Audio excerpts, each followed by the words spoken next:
Madhurag gold and diamonds, Madhurag building, Kannur road, Chakkarakal.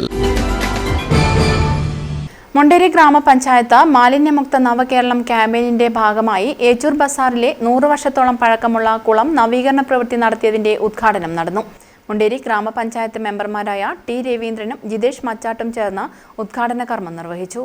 ശുചീകരണം നടത്തിക്കൊണ്ടാണ് ഒട്ടേറെ യുവാക്കളും അതുപോലെ കുട്ടികളും സന്നദ്ധ പ്രവർത്തനം നടത്തിക്കൊണ്ടാണ് നമ്മൾ പ്രവർത്തനം മുന്നോട്ട് പോകുന്നത്. അതിൻ്റെ തുടർച്ച എന്നുള്ള രീതിയിലാണ് മനോഹരമായ ഈ കുളം ഇന്ന് നവീകരിച്ചിട്ടുള്ളത്. ഏച്ചൂരിൻ്റെ ഹൃദയഭാഗത്ത് കിടക്കുന്ന ഈ കുളം ഏറെ ജനങ്ങൾക്ക് ഏറെ ഇഷ്ടപ്പെടുന്ന ഒരു സംഗതിയാണ്. മാലിന്യമുക്ത നവകേരളം പദ്ധതിയുടെ ഭാഗമായി ഓരോ ഗ്രാമപഞ്ചായത്ത് പ്രദേശങ്ങളിലുമുള്ള ചെറു പട്ടണങ്ങൾ ശുചിത്വവൽക്കരിക്കുക എന്നുള്ള ആശയത്തിൻ്റെ പിൻപറ്റിയാണ് ഇത്തരത്തിൽ നമ്മൾ ഏച്ചൂർ ശുചിത്വസുന്ദര ബസാർ എന്ന ആശയത്തിന് രൂപം കൊടുത്തത്. അതിൻ്റെ ഭാഗമായി നിരവധി പ്രവർത്തനങ്ങൾ ഇവിടെ നടന്നു വരുന്നുണ്ട്. അപ്പോഴാണ് ശുചിത്വ പ്രഖ്യാപനത്തിൻ്റെ സമയത്ത് ഈ കുളത്തിൻ്റെ നവീകരണ പ്രവൃത്തി.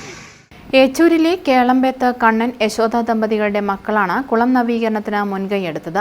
കരുണാകരൻ ഗുരുക്കളും കുടുംബാംഗങ്ങളും കുളത്തിന് സമീപമുള്ള സ്ഥലം സംഭാവന നൽകി.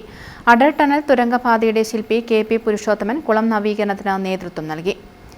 ചടങ്ങിൽ KP സദാനന്ദൻ അധ്യക്ഷത വഹിച്ചു. പട്ടൻ ഭാസ്കരൻ സ്വാഗതം പറഞ്ഞു. CK നിതുൻ, KK മധുസൂദനൻ തുടങ്ങിയവർ സംസാരിച്ചു. സായാഹ്നങ്ങൾ ചെലവഴിക്കാൻ അനുയോജ്യമായ ഇടമായും കുട്ടികൾക്ക് നീന്തൽ പരിശീലിപ്പിക്കാനും കുളം പ്രയോജനപ്പെടുത്താൻ ആലോചനയുണ്ട്. News bureau, Munderi. കരുതലിന്റെ സ്നേഹസ്പർശം AKG memorial cooperative hospital, Kannur.